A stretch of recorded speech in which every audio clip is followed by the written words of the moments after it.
Hello friends, today we are going to create a tutorial on thread and executor service, which is a very simple topic.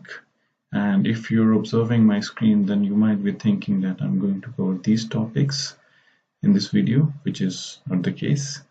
Rather, you are going to tell yourself, are you able to understand after watching this video?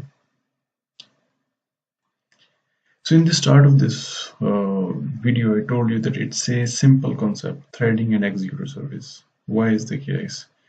Because normally when we read any book or observed any tutorial, there is so many complexity involved in that book or tutorial.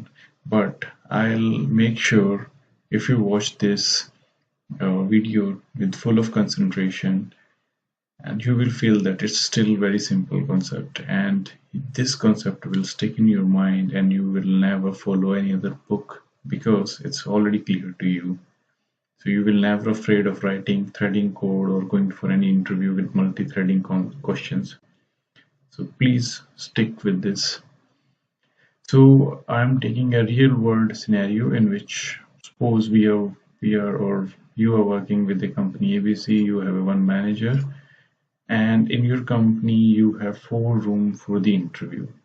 So there is one candidate who appears for the interview and your manager knows it and he's assigning one interviewer to this candidate. So room is booked with this interviewer and he's taking the interview of this candidate.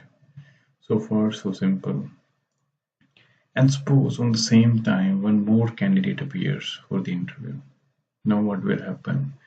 Either this interviewer has to complete his interview first and then take the another interview. In that case, this candidate has to wait for 30 minutes or 1 hour, whatever time it will take to complete the interview of candidate 1. And in this case, the interviewer 1 is spending too much time on interview only. That means he is not doing any other efficient work. So what if you have a pool of interviewers available, like there are many engineers or people are working in your company who can take the interview. So your manager is going to call the pool of these interviews to take the interview of second candidate, and suddenly there is one interviewer appear who is going to take the interview of candidate 2. So far so good, but here is one problem. When your manager is calling to group of people and identifying an interviewer and room, booking this room and sharing this detail of this candidate, it's a bit a costly process.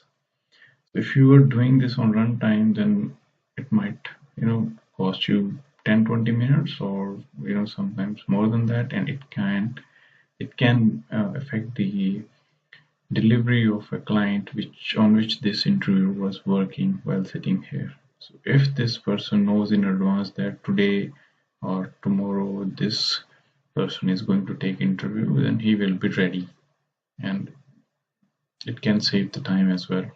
So if they are working parallelly, so both can complete the interview within the time frame and there is no time lag between the wait time of these two candidates. Next, I am relating this interview process with the threading world. Like in this case, there is no more ABC company. So you can relate the company with your computer or laptop and your manager as your operating system. It can be Windows, Linux, anything. And you have 4 cores available in your laptop or computer. It might be more, but in this example I'm taking the 4 cores available, which is equivalent to the 4 rooms that we discussed in my previous slide. And suddenly there is a runnable one came and he's having some task to be performed, like there is one candidate to whom we are going to take interview.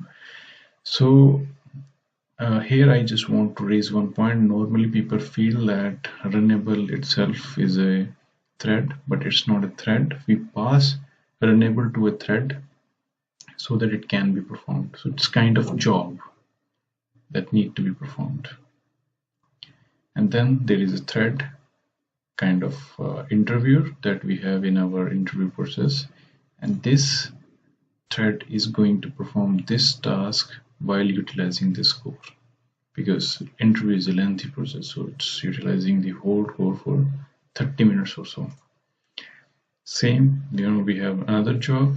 Either this thread has to complete its own work and then pick this one, or we can create runtime new thread, which again going to cost you a bit memory. Next, we have a diagrammatic view of this problem, that one of our main interview is taking the interview of first candidate, or you can say task is performed by main thread, and suddenly when there is another candidate, we created one more thread, and the second task is being done by thread 0. Thread 0 is a by default naming convention from Java, so it works in this way. Next, I wanted to show you in programmatic way also, like now my main thread is doing its own task, and while we have created thread 0, or you can say interviewer 1, to do this job. So I'm considering this as an interview, this task, and again this is also the same task which my main thread is doing. So let's debug it. I'm debugging it because I wanted to show you that how they run parallelly. So if you can see my debugging window, then you can see that there is a main thread who's working on its own task, and on the same time my interviewer 1 is taking its own interview. So it's that simple. One more thing I just wanted to add here, that if you're working on a real-time threading application, then try to add names to your threads, and in your loggings keep logging the name of your thread. It will be easy to understand while there is any issue, because debugging and understanding the issue in multi-threading is a bit hard. But if you're you're setting the name of your thread, and in logging you're providing the name, then it's very easy, because like there might be 10 threads are working parallelly and there is an issue with 7th thread only, then you have to focus on 7th thread, not the whole one. Okay, so I'm executing this one. So thread 0 took the interview, and same domain took its own interview. So now we know that we are going for taking an interview of 100 candidates. It's like a walk-in drive or it's a campus drive.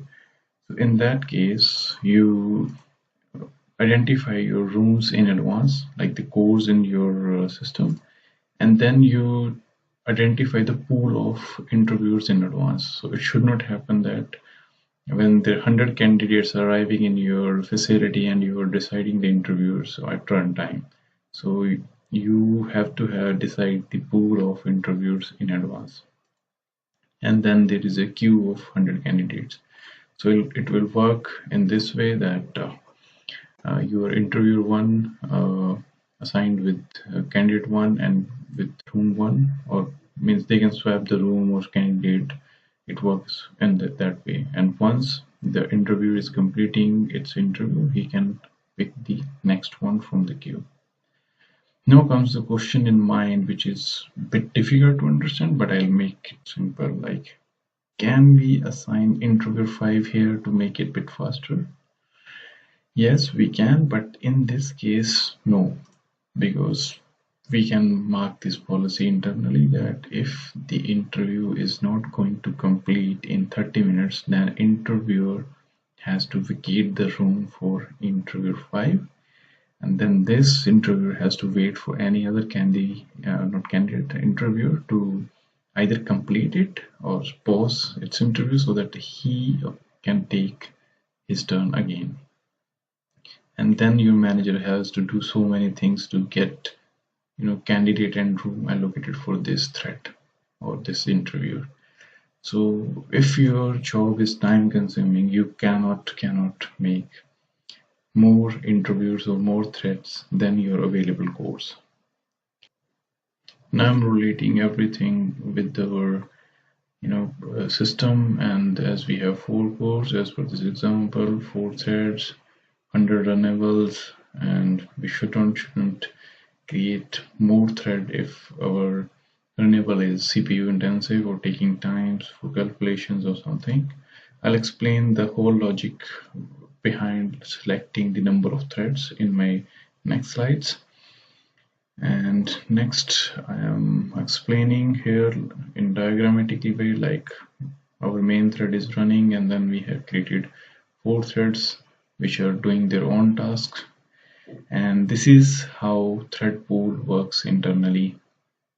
So in your thread pool you decide your threads in advance, and there is a blocking queue of tasks. Why blocking queue? Because your multiple threads are trying to access tasks from the blocking queue, and if it's not thread safe, there might be a chance that more than one thread can access the same task from the queue.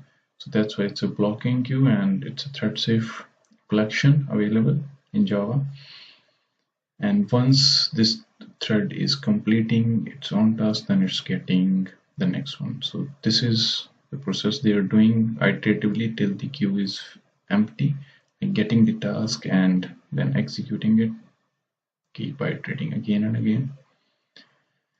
Now this is the main slide, so you need to be focused a bit on this one. Like I told you that we have to decide the number of threads or the size of thread pool in advance.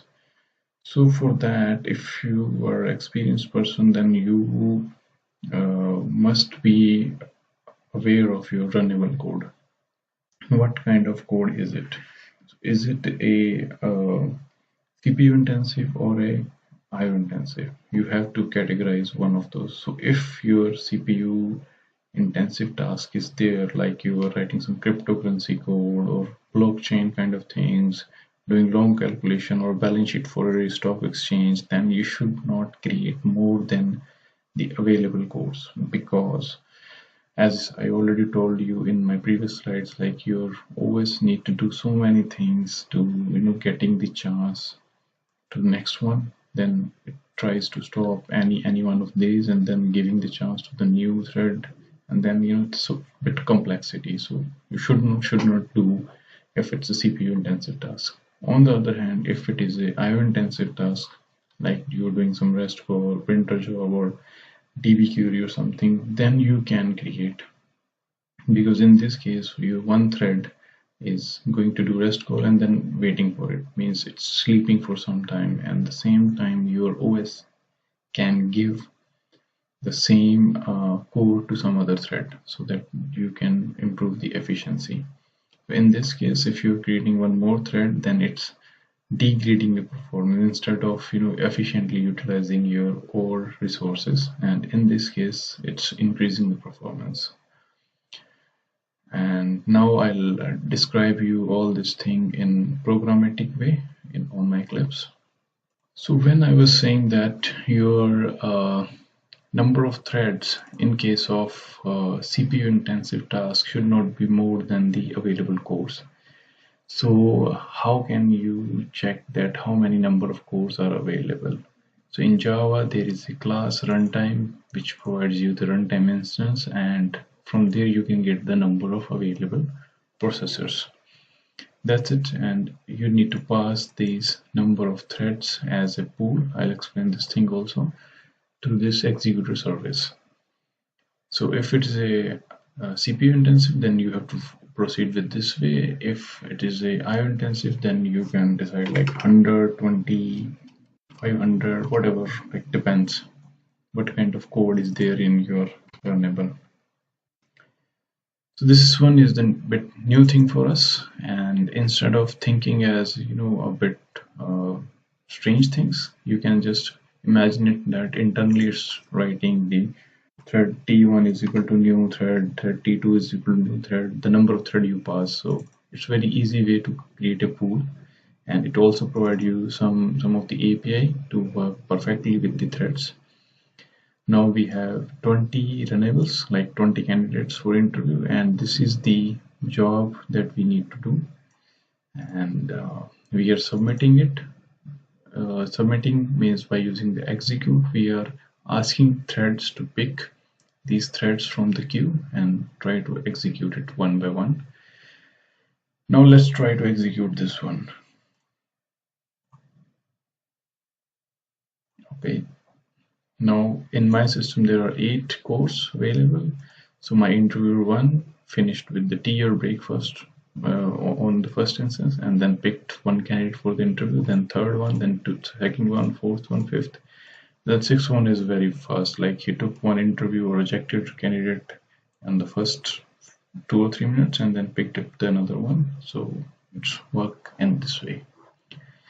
So I think I made it simple and clear, and in the coming series I will explain each and everything in Executor Service in a very simple way. Please subscribe my channel and have a good day. One more thing, if you have any question, please post in my comments. Keep watching and keep subscribing. Thank you.